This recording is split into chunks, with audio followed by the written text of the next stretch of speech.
While most of the renewable energy generated in Kansas comes from wind and solar, a small amount also comes from harnessing the power of moving water.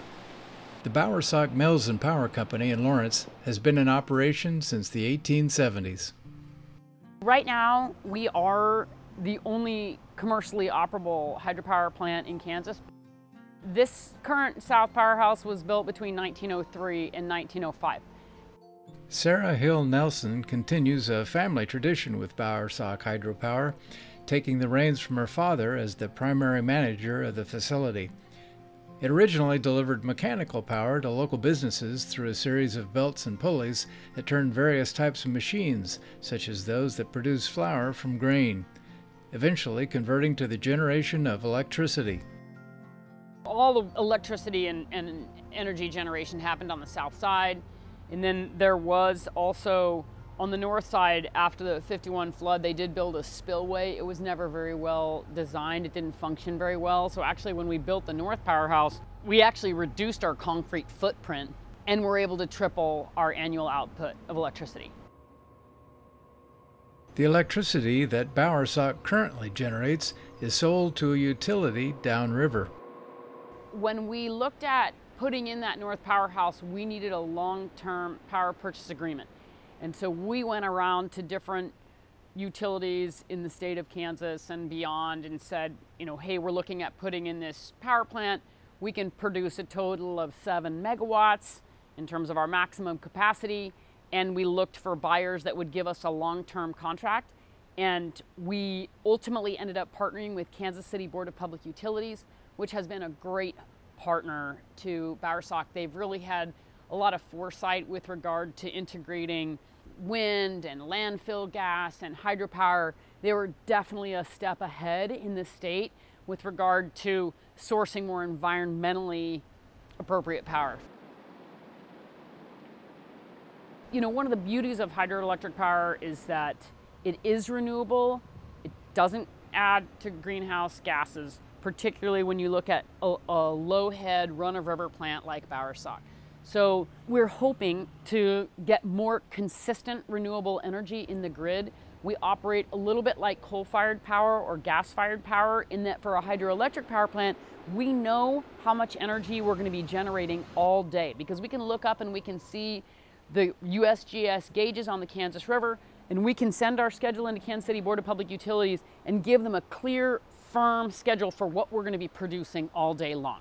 Okay, we are major supporters of all renewable energy, but we are superior to other forms of renewable energy in that we are baseload, we are consistent. Because you can imagine if you're a utility and you're trying to integrate wind power, which is going like this all day, or solar power, which is going like this all day, and then really tanks at night, that hydropower brings really important things to the table. That's that voltage control, the base load, that they can put that single block of power in their stack and know that they're going to be able to get that all day long to supply their consumers.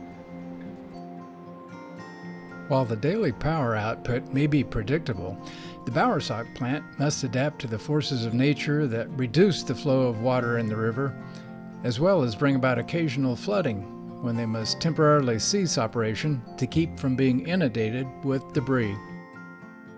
Hydropower plants are a lot like farmers. So we know that we're going to have good years and bad years. And so anytime we have a good year, we're socking away as much as we possibly can so that we can bridge years when we don't have as good of flows in the Kansas River.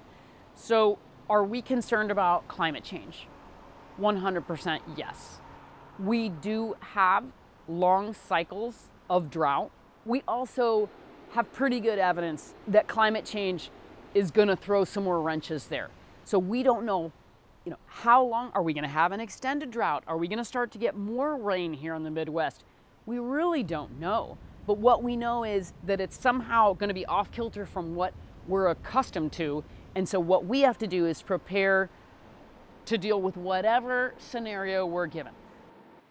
The flow of water in the Kansas River fluctuates in accordance with rainfall and releases from upstream reservoirs constructed for flood control. Sarah Hill Nelson contends that water flowing through dams like the one at Tuttle Creek Reservoir could be tapped as a source of renewable energy.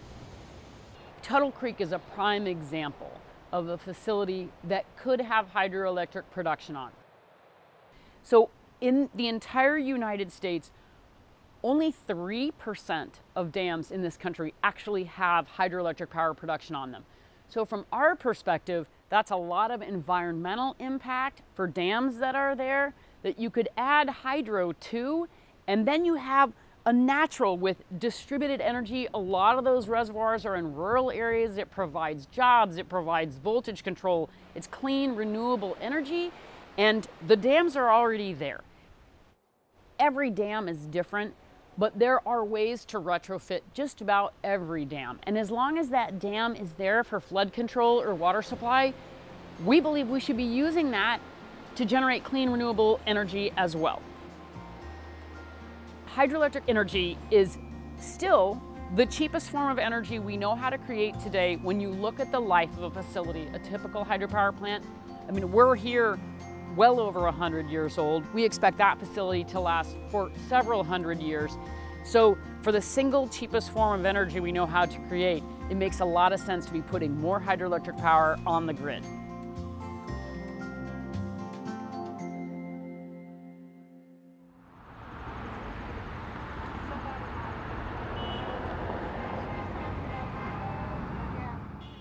While the folks at Bowersock continue to be strong advocates for renewable energy, others who share their convictions about such things express dissatisfaction with the pace of the transition away from fossil fuels.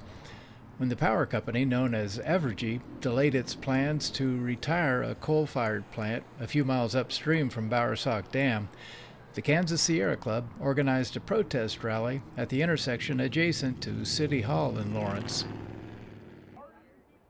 Lawrence has been doing a really amazing climate action planning process, and from day one the idea was to center equity.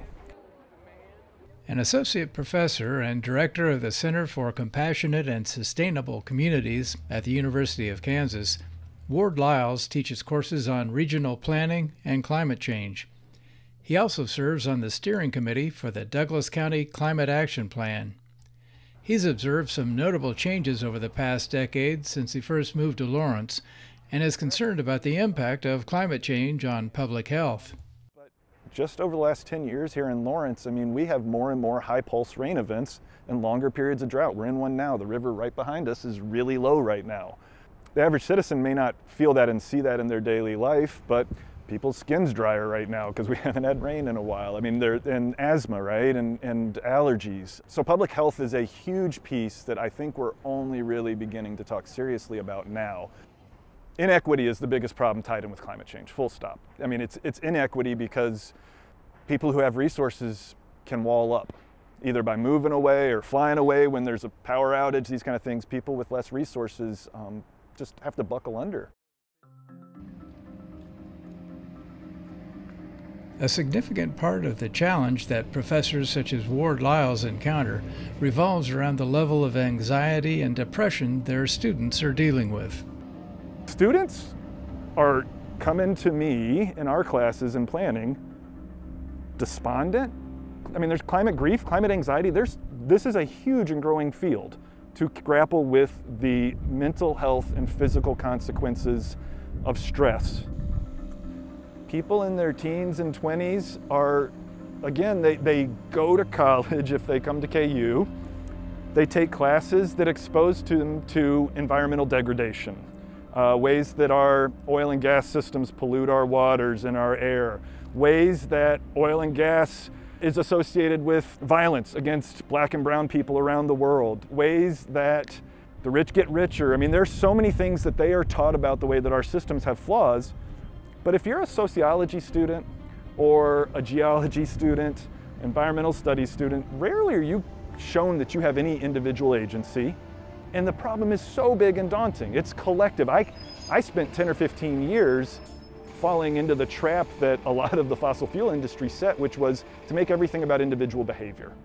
oh, I need to drive less, I need to eat no more, I need to avoid meat, so on and so forth.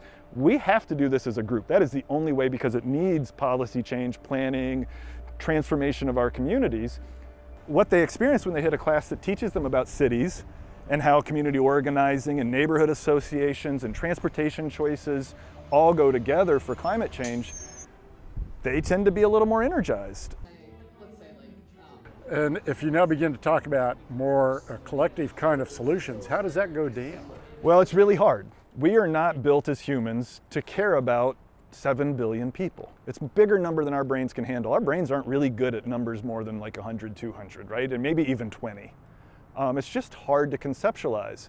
It's that you have to make it human, relationship to relationship. So in my classes, yes, we talk about big numbers and things, but we do perspective taking exercises. The next exercise students in my graduate class on compassionate critical thinking is think of yourself and how climate change affects you in a daily life. And just think about it and write a paragraph.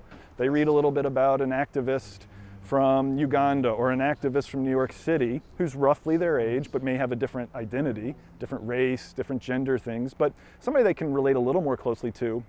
Think through what that would be, and these exercises humanize climate change. They humanize, because that really, I don't care what your political or faith tradition is, there's a very small portion of our society that's genuinely sociopathic. Most of us do care and have empathy, but a lot of times we get messages that empathy is weak, or empathy is not sustainable, that empathy should only be given to some people.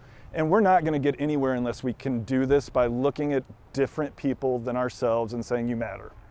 So if you had to tell a story related to climate change, just like you've been talking about, what would that story be here? The only way we're going to make it is if we look after each other and strengthen relationships of care and concern.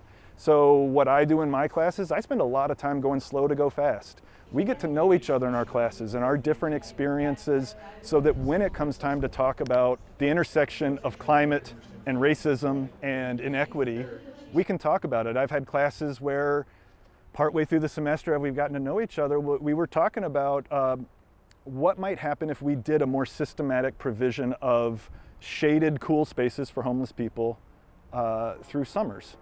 That led one student to share that this is a person who's Alaska Native, that they had a relative who froze to death, having no access to the things they needed to survive. The sense of vulnerability and care at the same time in that classroom was profound. Doesn't happen every day, but when we have those moments, we are finding resilience in our connections to each other.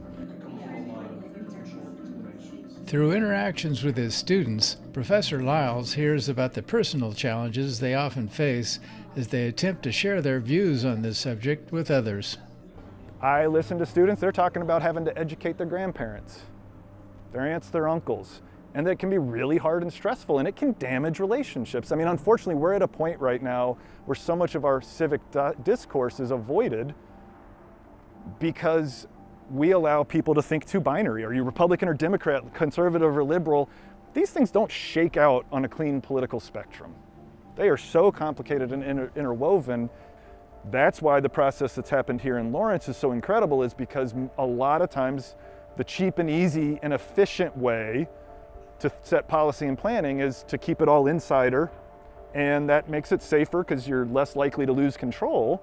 But here in Lawrence, by bringing in a much broader community, it's, in some ways, these processes build more accountability because people realize the connections, that climate change is not something that's going to happen over there or in the future. It is right here, right now.